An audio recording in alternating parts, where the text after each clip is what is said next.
শাবান মাসের ১৪ তারিখ দিবাগত রাত লাইলাতুল বরাত তথা ভাগ্যরজনী হিসেবে পালন করে সারা বিশ্বের মুসলমানরা। আল্লাহর নৈকট্য লাভের আশায় এশার নামাজের পর নফল নামাজ, কোরআন তিলাওয়াত, জিকির সহ বিভিন্ন ইবাদত বন্দেগিতে ব্যস্ত থাকেন মুসলিমরা। শুক্রবার জাতীয় মসজিদ বাইতুল মোকাররমে মুসল্লিদের সামনে ওয়াজ করেন ধর্ম উপদেষ্টা।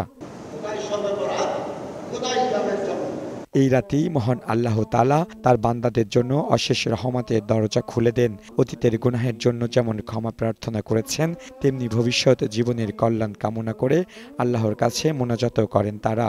অনেক ফজিলতপূর্ণ রাত, আমরা জানি এই দিনে দোয়া কবুল হয়।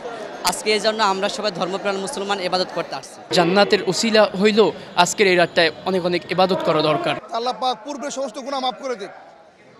সামনের দিনগুলোতে ভালোভাবে চলতে পারি। যুদ্ধের বদলে গোটা বিশ্বে শান্তি প্রতিষ্ঠার আশা প্রকাশ করেন কেউ কেউ।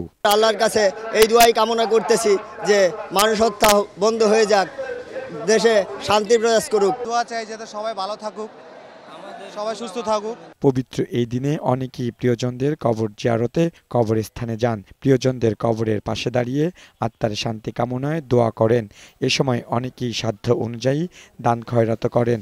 পবিত্র শবে বরাত উপলক্ষে সারা দেশের ভিক্ষুকরাও আজিমপুর কবরস্থান ও আশপাশের রাস্তায় জড়ো হন। মহিমান্বিত এই রাত উপলক্ষে রাজধানীর কিছু কিছু মসজিদে আলোকসজ্জাও করা হয়।